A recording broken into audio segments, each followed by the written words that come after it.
Greetings, adventurers. This is DM Kurt, and today I'm going to be giving you first impressions of the Castles and Crusades RPG with the Castles and Crusades Player's Handbook. I do not have a lengthy exposure to this. I just picked it up now recently. Unlike some people, like 28mm RPG, who has quite a bit of experience in the game, you could ask him all kinds of questions, and I'm sure he could help you. But this is my first crack at the book, and I'm just here to tell you my opinion of what I've found so far. Kind of a thinnish Player's Handbook, kind of like the first edition D&D Player's Handbook. I kind of like the art. I'm not a guy who thinks that art is the be-all, end-all of what makes a good book, but it certainly helps set the style and gives you kind of a feel. Here's your dwarves. And, it kind of helps you kind of get into it. So, here we have a barbarian. Anyway, learning about this game system, I was maybe a little late to the party, but I'm here. So I guess there was only really one edition of this game, and they've done multiple printings. So you might have the 8th printing of one book of the core 3, and the 3rd printing of another, and the 5th printing of yet another, between your Player's Handbook, your Monsters and Treasures book, and your Castle Keeper guide. And yet they're all the same game and are totally compatible without doing this whole changing over from edition to edition thing that some other outfits have done. What I found when I cracked this open was there are 13 classes that are pretty much standard from first edition D&D. The Assassin, the Bard, Barbarian, Fighter, Cleric, etc. They had the Knight, and I had to look at it and go, okay, that's pretty much Cavalier. It's all about leadership and honor, and okay, but it's a martial class, non-magical, unlike the Paladin, who is the, servant of his god in a martial sense.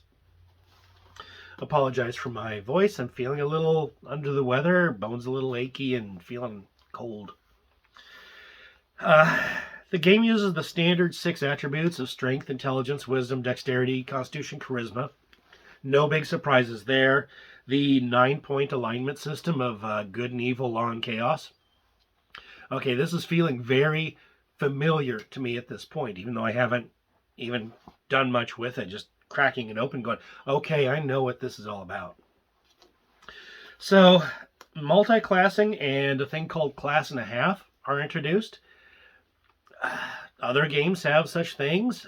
This one is a little clunky, it looks like, in how it shows that, but you could muddle through if you just give it a little time and a little effort. Weapon proficiencies are pretty simple. Whatever your character class allows you in weapon proficiencies, you have it. You don't have to spend 2 points here, 1 point there, etc. You just have it. And if it's a weapon that's not allowed to your character class, like a sword for a wizard, you can still use it at a -4 to hit. That's it. Cut and dried, easy peasy. Okay. Non-weapon skills also kind of simplified in a way. You don't have to pick and choose non-weapon proficiencies like you did in 1st and 2nd, and actually 5th still. You just have all these attribute checks. If you're trying to do something, attribute check. Strength type thing, like pushing, shoving, grappling, attribute check, strength.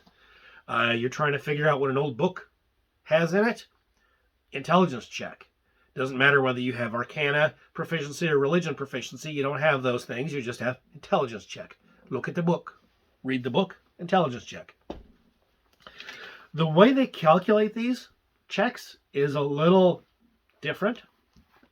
You'll have You're going to roll 1d20 plus your level if your class is appropriate to the skill, and your bonuses for whatever attribute you have. Your difficulty you're trying to beat is either a 12 or an 18, and a difficulty class of like 1 to 20. Now, you could end up trying to defeat a 38, and you could roll a 20, plus be 20th level, plus have a +4, and end up with a 44. So if you're looking at 38 versus 44 at these top ends, these numbers look like they could get pretty big towards the end of the campaign. But 20th level is going to take you a long time, so don't even really worry about that. And a difficulty 20 is going to be something that's nigh impossible. Generally, a lot of simple things, just like a 5. So try to beat a 12 or 18 plus 5. You can do it, especially with a decent attribute and a handful of levels. Saving throws are against attribute, like 5th edition, but in the book, it has the saving throw versus attack type, like 1st and 2nd edition, your rod, staff, wand, paralyzation, death magic, etc., poison, and they just kind of have those reference to what attribute would be most appropriate. So if you're coming from one system or the other into Castles and Crusades, either way, your saving throw should be fairly easy to figure out. The arms and equipment list, this is one I can see new players having a problem with. So if you're new to the medieval fantasy role-playing stuff, or medieval history, or any of that, you could have some problems with some of the equipment here.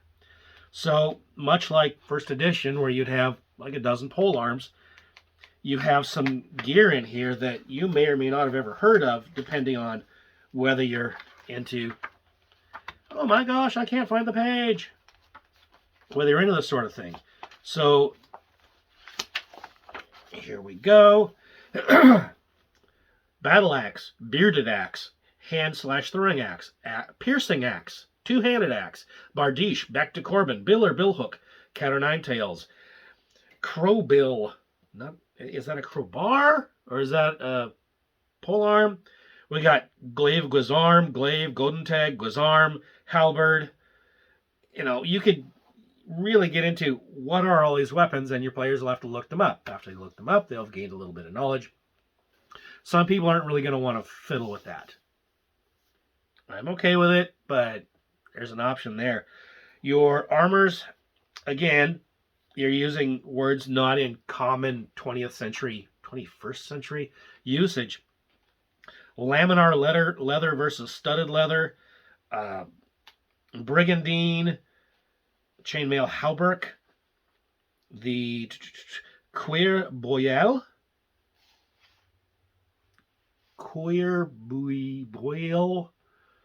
beef bouillon cube. I mean, okay. You know, it's detailed, and you got a lot of different armors, and if you know what the armors are, you can make a character who's equipped in the style that you're thinking of. If you want to do a Roman legionnaire, Roman ensemble, or Greek ensemble, you know, it talks about, okay, they had these greaves and a copper helmet and scale body armor, and these ones had iron arm greaves and an iron breastplate, and, you know, you could say, hey, Roman legionnaire with the big on top of his helmet, you know? Cool. In the DM's guide, they talk about how you deal with armorers and your possibly equipment getting ruined and needing to be replaced or repaired. Going into the magic section is not particularly thick for spell lists, and that's okay. Most of these spells I'm seeing are things you'll kind of recognize, or they'll be self-explanatory. Here's one called Dragon Scales. The caster appears to summon a large dragon which guards companion. The spell's area of effect is 15-foot radius. The illusionary dragon moves to absorb attacks against them and grants +4 to AC of all allies. You know, you can understand those words. You may not have heard of Dragon Scales as a spell before, but there it is. Dragon Mount, a level 3 illusion. You appear to summon a dragon, which a caster and up to 3 other humans can mount. It flies, walks, or swims at 60 feet per round. It can make a single breath weapon attack. Saving throw negates the damage, and it vanishes immediately after using that attack. So you should just use it for transport and then get off of it and have it use its attack. But, you know, simple enough to understand. Dismissal, I don't remember that, but its description is banishment. Okay, cool. And if there's any spells you want your character to have that aren't in this little section, look at another game system and say, hey, DM, I want a spell that does this. How can we make that happen? And generally they'll say, okay, well, if you want the spell to do this and this and this, that's the equivalent of a level such and such spell. We'll just adjudicate it like that, write it out, see how it works. If gameplay shows that the spell sucks or is overpowered, adjust it as needed. That should not be a problem.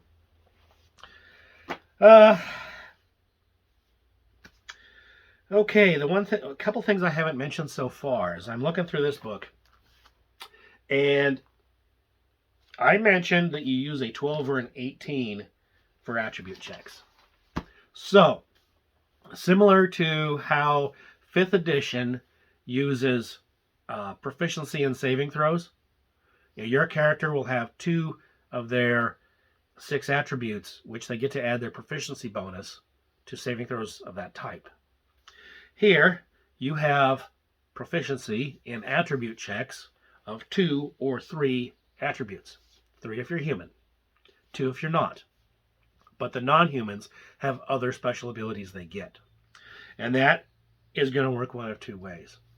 So if you have proficiency in strength checks, because you're a fighter and strength-based stuff, that's your thing, the Castle Keeper will use a 12 instead of an 18 as the challenge base to add numbers to when he's deciding how hard things are that are strength-based. Or, if this is simpler, for the same effect, everybody has to roll against a challenge base of 18 plus the 1 to 20 scale, and you just happen to get a +6. So whether it's -6 on the one side or +6 on the other, basic algebra tells you that's going to work out the same. As I mentioned in the other video on Castles and Crusades, you can do different magic systems. I think that might be interesting to do, just because you're getting away from D&D. Let's try something different. This is going to be, let's try a different magic system with the skill-based or mana point thing. But overall, as I look at this book, this feels like an old-fashioned game. And some people won't like that, and some people will find that to be a big draw, because it was originally written back in the day and has just been edited since. I kind of like that style. And the classes, as you level up, they get small incremental improvements rather than these big superhero abilities tacked on every single level to where you're just outrageous when you get into the teen levels. Here it looks a little more incremental. And that means you can still fight the same kinds of things, but slightly better, and you can gradually ramp up to bigger challenges rather than just immediately outgrowing everything that's in your existing campaign and having to swap out everything frequently. I don't know. I'm liking it so far. I think this game has a lot of potential. It's fairly popular. And one thing is, it talks about, in the other book, domain play. This is something we used to do where, you had your adventurer phase, and then your conqueror phase where, you're the big deal, and then eventually setting up your own kingdoms. You were an adventurer, then a conqueror, then a king, although the game Adventurer, Conqueror, King is a different game entirely. You can ask DM James about that. He would be a good go-to for asking about that. But, yeah, I will say that Castles and Crusades looks pretty good. I'd give that a go. If you want something different, you want to change it up a little bit and you haven't tried it. Anyway, DM Kurt.